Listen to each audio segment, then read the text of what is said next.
بسم اللہ الرحمن الرحیم نحمده ونصلی علی رسوله الکریم اما بعد فقد قال اللہ تعالی وأمر أهلك بالصلاة واصطبر عليها لا نسألك رزقا نحن نرزقك والعاقبة للتقوى صدق اللہ العظیم۔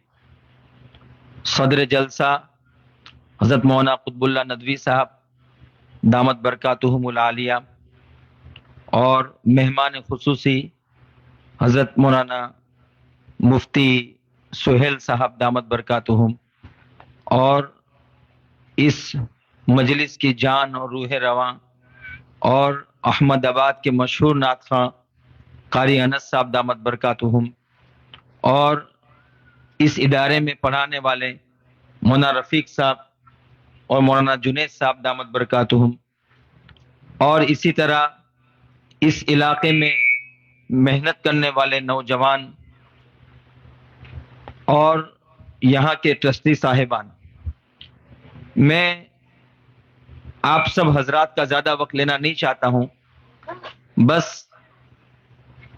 جو کچھ دل میں آیا ہے وہ بس 2-3 منٹ کے اندر، چونکہ بچوں کی حوصلہ افزائی ضروری ہے، اور یہاں سب سے اچھی جو چیز مجھے لگی وہ چیز یہ تھی کہ ماشاءاللہ ہمارے ان بچوں کی حوصلہ افزائی کے لیے بڑی تعداد میں اس گاؤں کے افراد اور اس گاؤں کے مسلمان اتنے نشاط کے ساتھ بیٹھے، نہ پانی نہ چائے، کچھ بھی نہیں۔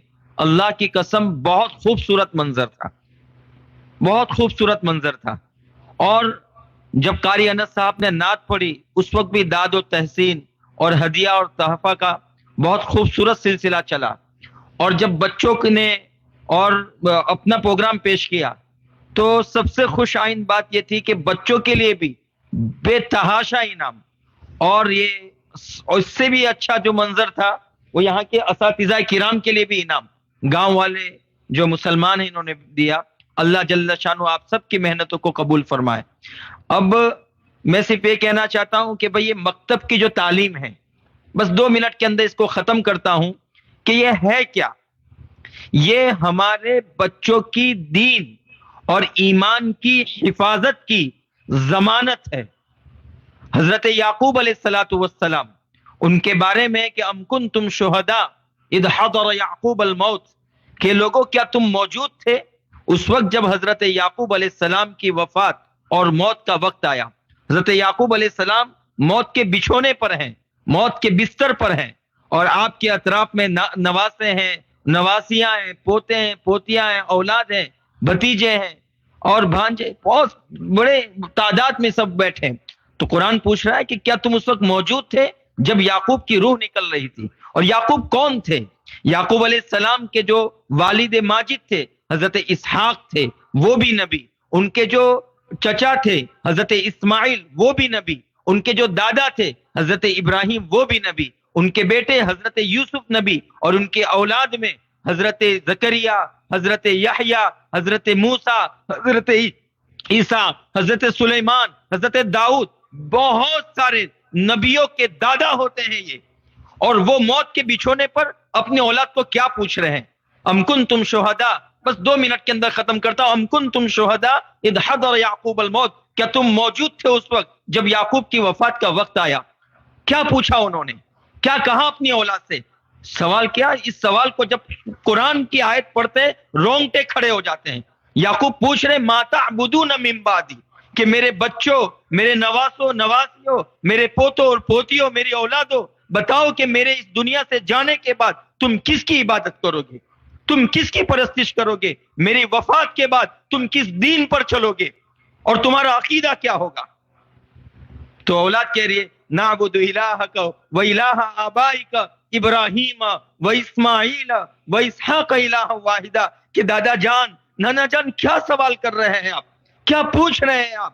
آپ بھی نبی ہے، آپ کے چچا بھی نبی ہے، آپ کے دادا بھی نبی ہے، اور خاندان میں ہمارے بھائی یوسف بھی نبی ہے۔ ہم آپ کے معبود کے سوا اور یعقوب کے معبود کے سوا، اسحاق اور اسماعیل اور ابراہیم کے معبود اور خدا کے سوا ہم کس خدا کی عبادت کر سکتے ہیں؟ ہم رب العالمین کی عبادت کریں گے جو یکتا ہے، تنہا ہے، اکیلا ہے. وَنَحْنُ لَهُ عَابِدُونَ، ہم اسی کی پرستش کریں گے اور ہم اسلام پر قائم اور دائم رہیں گے. جب حضرت یعقوب علیہ السلام کی اولاد نے یہ وصیت مطلب یہ جو ہے عہد کیا، یہ وعدہ کیا، اس وقت حضرت یعقوب علیہ السلام کو اطمینان ہوا اور آپ اس دنیا سے رخصت ہوئے. مولانا علی میاں ندوی رحمت اللہ علیہ فرماتے ہیں کہ یہ کسی عالم کا گھرانہ نہیں، کسی مفتی اور شیخ الحدیث کا گھرانہ نہیں، یہ نبیوں کے دادا کا گھرانہ ہے، نبیوں کی اولاد کا گھرانہ ہے. اور وہاں یہ سوال پوچھا جا رہا ہے کہ میرے بعد تم اسلام پر قائم رہو گے کہ نہیں رہو گے؟ اور یہاں ہمیں اطمینان ہے کہ نہیں، میں بھی مسلمان ہوں، میری اولاد بھی مسلمان ہے اور ہم اسلام پر قائم رہیں گے، ہمیں کوئی فکر نہیں رہی. آج ہماری اولادیں وندے ماترم کر رہی ہے، سوریہ نمسکار کر رہی ہے، ایسے الفاظ جس سے ایمان ایک لمحے کے اندر رخصت ہو رہا ہے اور ہمیں پتہ بھی نہیں ہے.